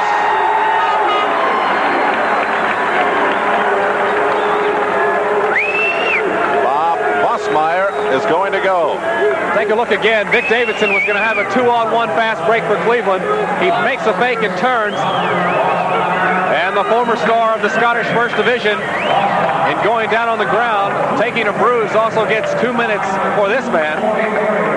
And so for Chicago, their 3rd penalty of the game. And as we remember, Vic Davidson scored a man advantage goal on the last penalty with Brett Hall in the box, also for tripping. The Dutch defender Vossmeyer in the box for at most 1 minute 50 seconds as the clock counts down the Cleveland man advantage. Earlier, Cleveland converted on a man advantage with only 5 seconds remaining in it. Let's see what happens here. Cleveland goes with Hoskevy, Greg Allen, Trevor Dawkins, Vic Davidson, and George Natchov. Natchov sends a bounce pass in front. It is handled by Nogueira. Natchov, by the way, as we mentioned very briefly before, was complaining that he was not getting enough playing time. Well, so much for the complaining getting results. The only playing time he is seeing is on the man advantage unit for Cleveland. Cleveland has assembled, and Coach Timo Liakowski has assembled so many outstanding scores that it has been extremely difficult to give them all enough playing time. Similar to the frustration this man, Pato Marhetic, had in the All-Star game where he only played one line shift. And he highly criticized Kenny Cooper, the Baltimore Blast coach and the coach of the Eastern Division in that All-Star game. 40 seconds to go in the man advantage. Hoskevy for Davidson. It's in the net.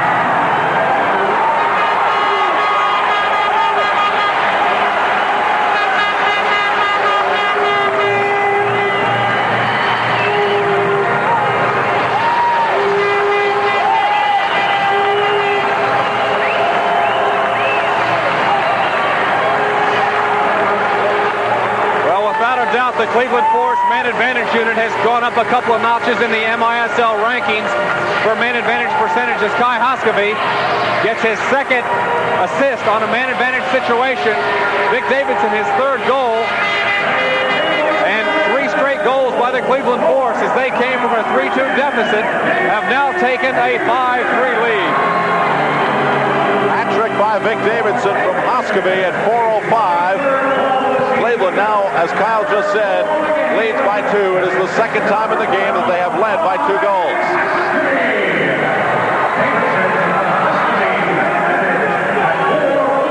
Cleveland, a very good team at holding on to a lead. Actually, I should say excellent. We said before they're 16-1 when they have a lead going into the 4th quarter. Brett Hall called for holding. Again, it was Hall that got it all started for Cleveland. They were behind 3-2. Hall went in the penalty box for tripping. Cleveland was able to come back, score the man advantage goal that tied them up at 3-3. To give you an idea of how powerful these two teams are, Chicago has gone into double figures in goal scoring 7 times this year. They also have a plus 50. Oh, what a goal by Keith Murphy.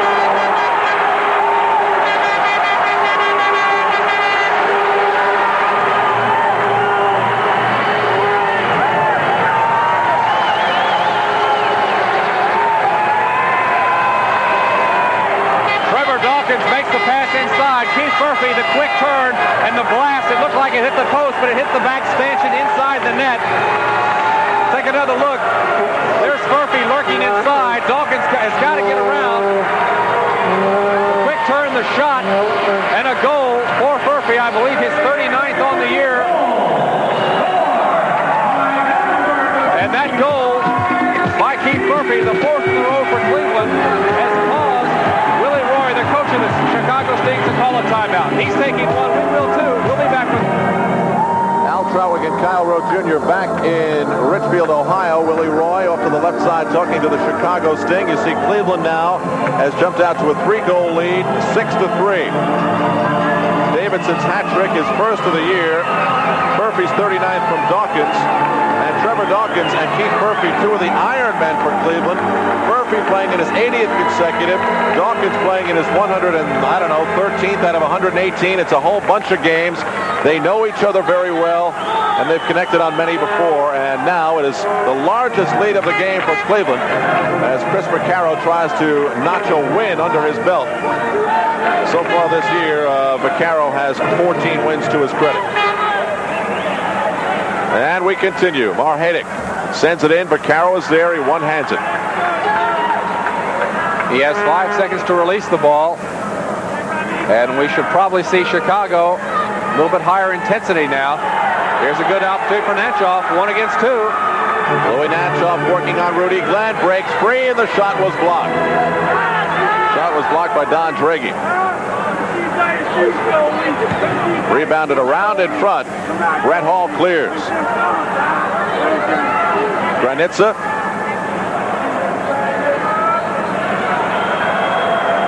Granitza tries to return. Marhetic sliding through, back in front. And Vaccaro, who was backing into the crease, made the save.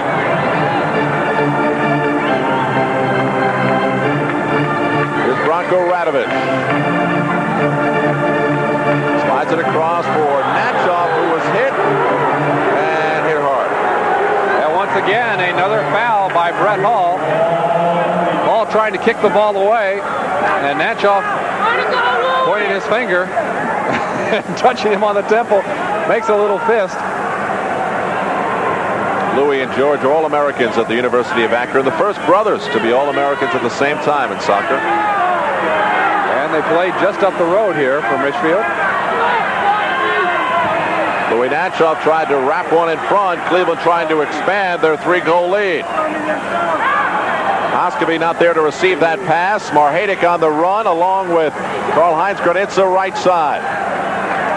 Vaccaro holds off his defense and gets a hand from the crowd. Vaccaro's been tough throughout the night. Cleveland players doing an outstanding job of following the first principle of defense. When you lose the ball, get behind the ball. Here's Murphy on a shot that almost slid behind Nogueira. Nogueira picks it up in the outlet pass intended for Viner is intercepted, but Rudy Glenn recovers. Glenn out for Ricardo Alonso. Michael Kaham stride for stride with him. Centers for Tim Twellman. Out for Don Draghi. Draghi's pass, not enough pace, not the right direction, and Trevor Dawkins steals it. Kept alive by Viner. Here's Alonso. He gets away. Great save by Vaccaro.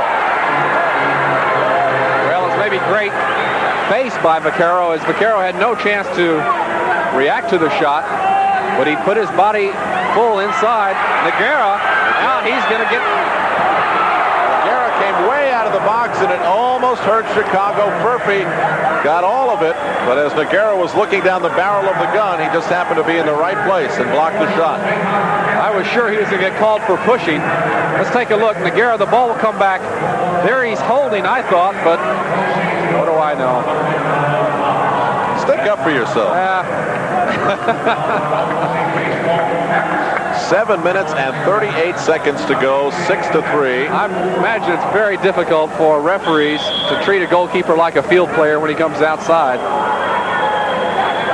Goalkeepers certainly are due extra protection inside the penalty box, but I think, Al, as soon as they come out, whether it be Nogueira or Ilievsky or whomever, they've got to be treated just like every other field player.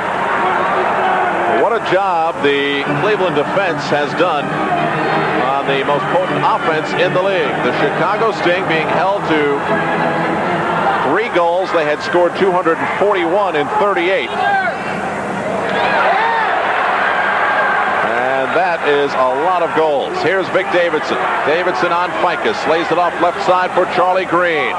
Green has it tackled away, and now it is Chicago's ball again as we move under the 7-minute mark in the 4th and final quarter of regulation time.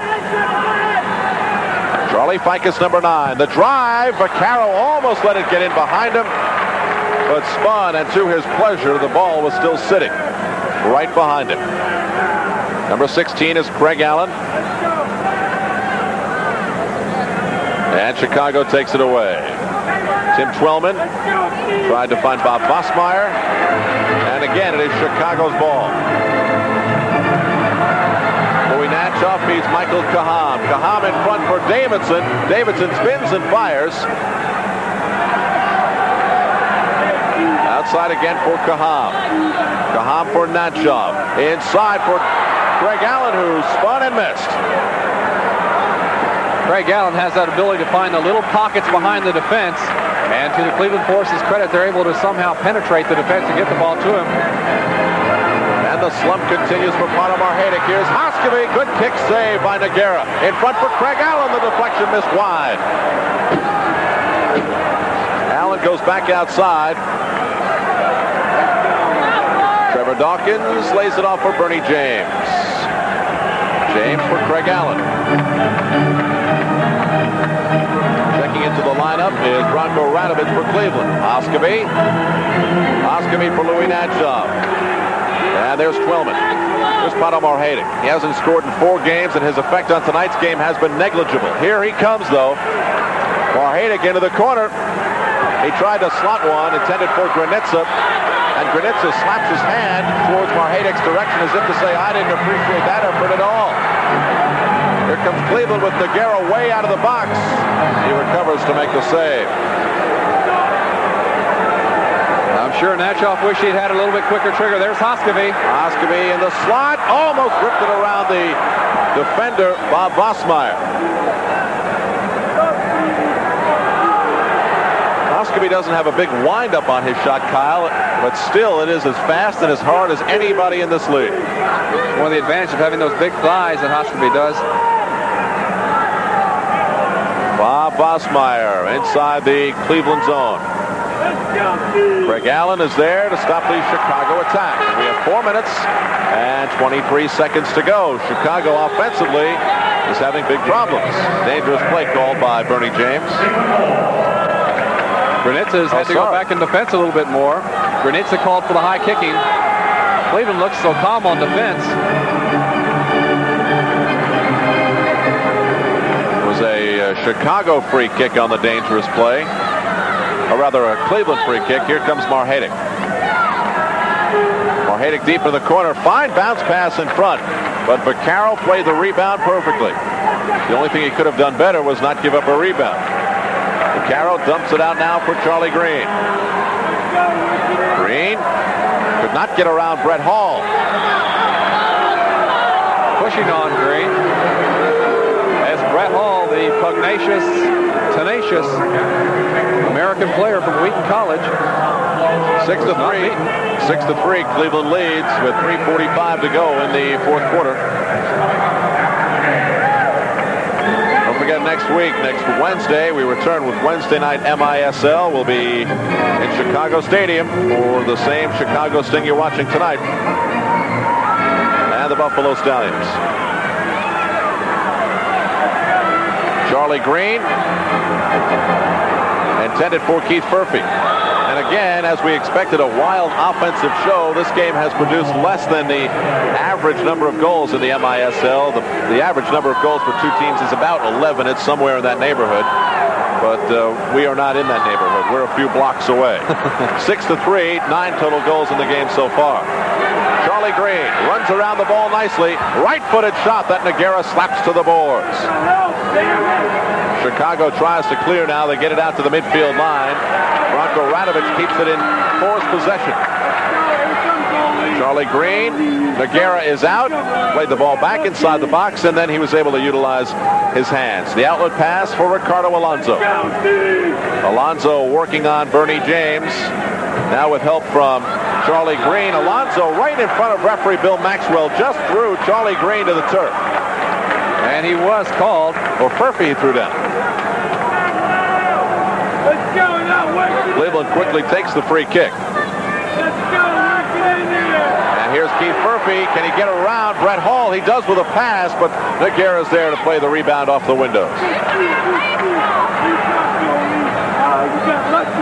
Chicago almost giving it away in their own zone. They were looking for a penalty, but here they come. In go Peter.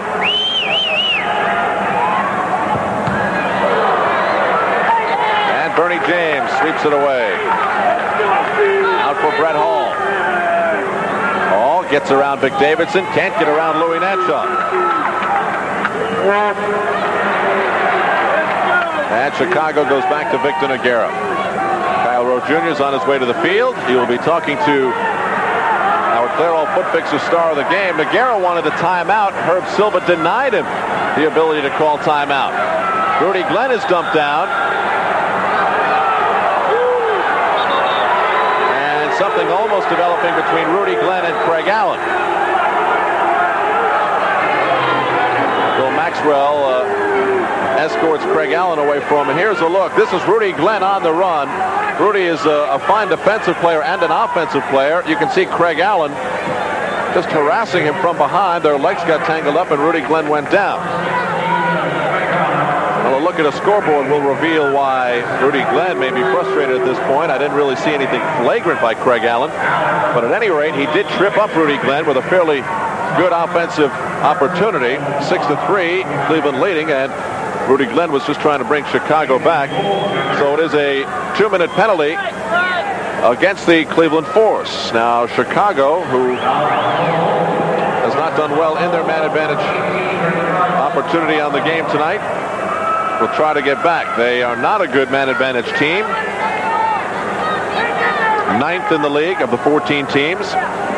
But Willie Roy is going to go for it by pulling the goalkeeper. Ricardo Alonso will be the designated goalkeeper. This is the type of situation where Chris Vaccaro scored his goal, the one we showed you at the top of the game.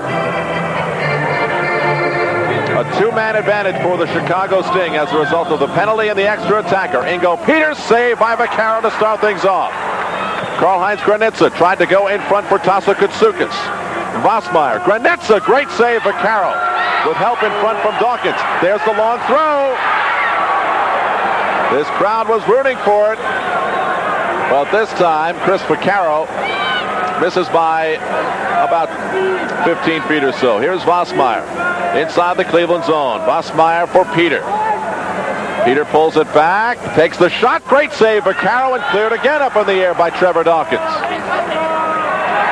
Chicago not exactly working the teamwork at this particular point.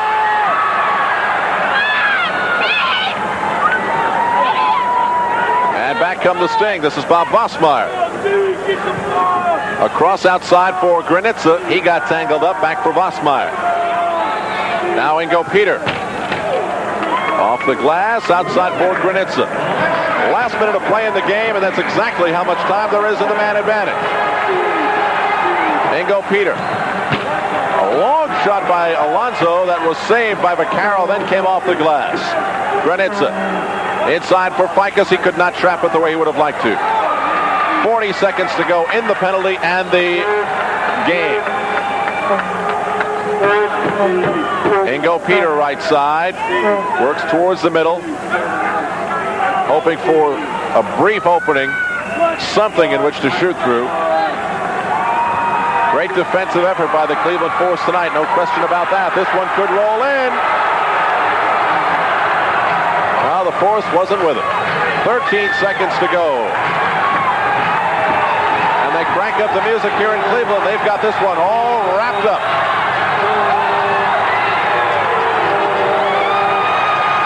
Buzzer sounds. It's over.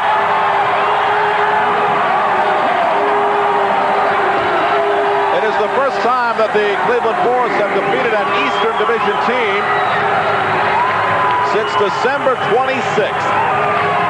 And it is the first win that they have had over Chicago, New York, or Baltimore against those three teams. They are now 1-9. That makes Cleveland 7-3 in their last 10 games. Cleveland now raises its record to 23-13 and increases its lead over Chicago to 2.5 games. Timo Liakowski calls the team out to salute the fans. A big win for the Cleveland Force. They shut down the Chicago offensive machine. We'll be back. A message for U.S. Catch the finest female. Watch. We are back in Richfield Coliseum, and as you can see, they can't wait to rip the AstroTurf up here. But the Cleveland Force defeat the Chicago Sting 6-3. A great game to a great guy, Kai Hoskevy, who's on the field with an okay guy, Kyle Rowe Jr. Thanks a lot for an average guy, Al Trotwick. We hope we don't get rolled up here in the turf, but we do have with us, who is our star player, the game, the Clairol Foot Fixer star of the game. We'll tell you a little bit more about that later. But Kai Hoskevy, despite the fact that Vic Davidson had 3 goals, you had an outstanding game. 1 goal, 3 assists. What was the difference between this game, which you guys obviously won, and the game where you got blown out, the 2 games you got blown out against Chicago earlier? Well, I think both of the games when we played against Chicago early, we fell behind about 2-3 goals early in the first and the second quarter. And against good teams like Chicago and New York, Baltimore, you can't afford to do that. Then you have to start gambling, trying to take advantage of breakaways, and they end up like in those previous games in the other end, we end up getting hammered. And this time we're able to get a jump on them, and that way keep them trying to counterattack, and as it turned out to be, it was better for us. Well, you had a jump in the game. You were up 2-0, then they came back and scored, I believe, or they came back and scored 3 straight, got you behind, then you guys had to come back. Did you think, here we go again? Because as we said, they took those 5-0 and 6-0 leads when you played them earlier in the season, or did you have confidence that you could come back? Well, I think we were pretty confident. We had a good road trip. We went 3-1 in California, and I think we're starting to play more and more as a team, as a unit. I think we're past the point where everybody was trying to prove themselves and say, hey, I can do the job, and that's I think the main reason is that we're starting to learn to play as a team like Chicago, like Baltimore, because we're still a new team, 14 new players. So it takes a while, but we're learning. Well, one thing that you're learning very well is how to convert on man advantage situations. Brett Hall had been caused for tripping the first penalty in the game to Chicago. You had a situation, man advantage, where you and Vic Davidson connected. And let's talk about what you're trying to think of in these situations, Kai. Well, I think it's really important, these two, myself and Trevor Dawkins, that you play one-touch ball, because every time when you stop the ball, it gives the defenders time to adjust. And I used to play more in the middle or in the corners, but we didn't get the service up front that we wanted, so Timo wanted me to start playing and doing a bit more of a playmaking role, and as it turned out to be, we did all right. Not only you're a playmaker, but you're a goal scorer as well. Talk about this one. Well, Louis Nassau did a great job. I was just waiting there, just seeing back post and waiting for the ball, and as it, I had plenty of time and got lucky. Lucky, when you're hitting a side volley like that with a ball coming off those boards, as difficult as that can be, that is not luck. That takes a lot of work. You guys are making a push now. You've picked up another game on Chicago. You're trying to chase Baltimore. With Baltimore, I believe, playing their next 7 games on the road, you've got a good chance to catch up to them. Is that what everybody's thinking? Well, we kind of like to make it as difficult as possible for Kenny Cooper and his troops. And, it's kind of nice to make it really interesting. And, we're just trying to stay with Baltimore, and hopefully they're, be able to, I think their 7th road game is here. So hopefully that time we'll be playing for the division, the lead in our division. So it would be interesting if we can keep up with them. Why do you guys have so much success against the Western Division? You just came off a Western Division swing. You won 3 games, lost 1. I believe you're like 18-3 against the West. Against the East, you're only 4-10. What's the difference? Well, we like the weather in California. I think we should move to the other division. I don't know. It's something that we really don't spend too much time thinking. We'll take the victories as they come, and we're just trying to little by little get our game working against Eastern Division, because that's where it counts when the playoff time. So hopefully, I think we'll get our act together in time when the playoffs start. And you've yet to beat Baltimore, but you'll get another shot at them before the season's over. Another chance. We'll try really hard. Kai Hoskeby, one of the more important additions to the Cleveland Force this year, and because of that, Kai, you have been selected as our Clairol Foot Fixer of the game, and with that, you'll get one of those beautiful Clairol Foot Fixer water massages, and your wife, Marit, will get Clairol Care Hair Setter, and I know that she'll enjoy that as well. Thanks very much, Kai, and tell Timo and the guys congratulations. I know it's a big victory for you. Thank you. I appreciate it. Now, back up to you, Al. Appropriate award for a man with busy feet. Special thanks to Connie Kowal of the Chicago Sting and Jim DeMaria, who is leaving the Chicago Sting, by the way. Special thanks to Jim for all his work, and good luck in his future efforts in the NHL. Paul Garofolo and Tim Rogers of Cleveland, and our statistician Mike Savilikis up here in the booth, Mike Menchel and Elaine LaFernley of the Major Indoor Soccer League. So today, the Buzzards return to Hinckley, Ohio, and the Cleveland Force were flying high as well. That is the story here in Richfield, Ohio. And Kyle, I really think after talking to Kai that Cleveland might be putting their act together, but I really wonder what happened to the Chicago Sting tonight. Willie Roy said the team was back. Injuries aren't a problem anymore. What do you think was the problem? Well, again, remember, this is their first MISL campaign, and as well, Al, as the Chicago Sting have done this year, scoring all the goals, being the leading goal-scoring team in the league, still it's difficult. It's not just playing on this green carpet. It's traveling. It's playing as many games in the season as they're having to face.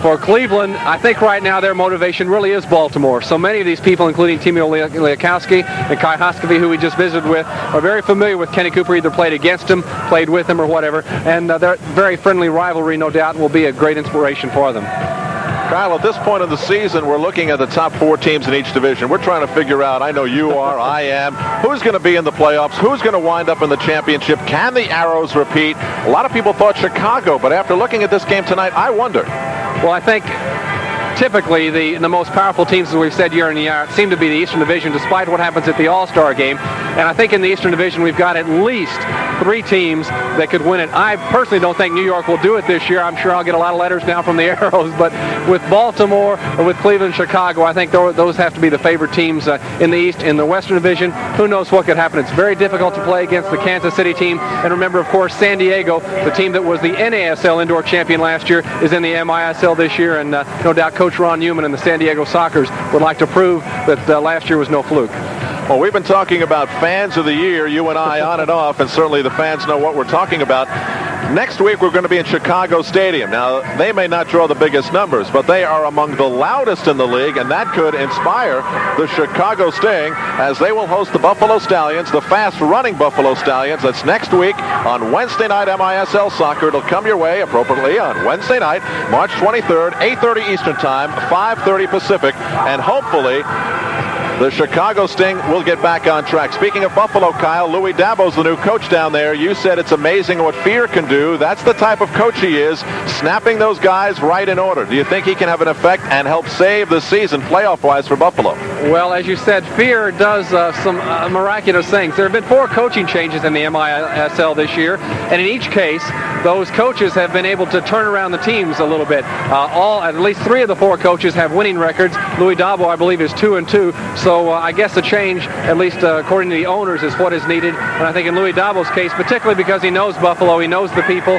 He still has Jimmy May and several of the old Buffalo Stallions, the Jimmy Sinclairs. He's familiar with them. He knows their personalities, and that should make his job a lot easier. One thing is for certain, Kyle. Louis Dabo has to go down as the most mysterious-looking individual in the Major Indoor Soccer League. You never know what he's thinking. He always has a sly look about him. And after coaching in this league very briefly in Kansas City and doing a great number in Chicago, I just wonder whether he's going to try and alter that Buffalo running style at all. Well, I think one thing about Louis Dabo, as we've said, I think he speaks something like 11 languages. He had an outstanding career as a player, and in fact coached the national team of several minor countries. I say minor in terms of population. So he's seen a lot of soccer around the world. But I'm sure the situation he's facing in Buffalo with the change of coach in midseason is going to require every bit of coaching strategy, every bit of coaching motivation that he's been able to acquire in his years of experience.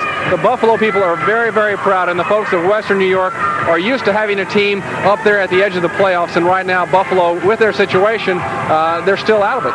Well, speaking of new coaches, Joe Machnick of the Arrows has things, I understand, well in hand. He has made the transition from referee to coach. He's slamming the boards and screaming at the referees. He's got the Arrows jumping too. I'm anxious to see. I know Joe Machnick, the doctoral thesis kind of person that he is, plays a lot of good mind games, and I think one thing he's been able to do is at least turn the Arrows towards trying to play respectably. And talking to some of the Arrow players, they're in love with soccer again. They want to play again, and if that's the case, no doubt we're going to see out of the New York Arrows a different kind of play than we saw earlier in the season. I still think, however, the road's going to be too difficult for them to be able to get into the championship again and to represent the Eastern Division. But Joe Machnick, I hope we're going to be able to do a piece on him when the playoffs come up, because for a man who protected referees for so long, now that he is on the other side and is yelling and screaming and being as vociferous as you just described, it's got to be quite a transition for him. Okay, Kyle, that's the story from Richfield. The Force defeat Chicago.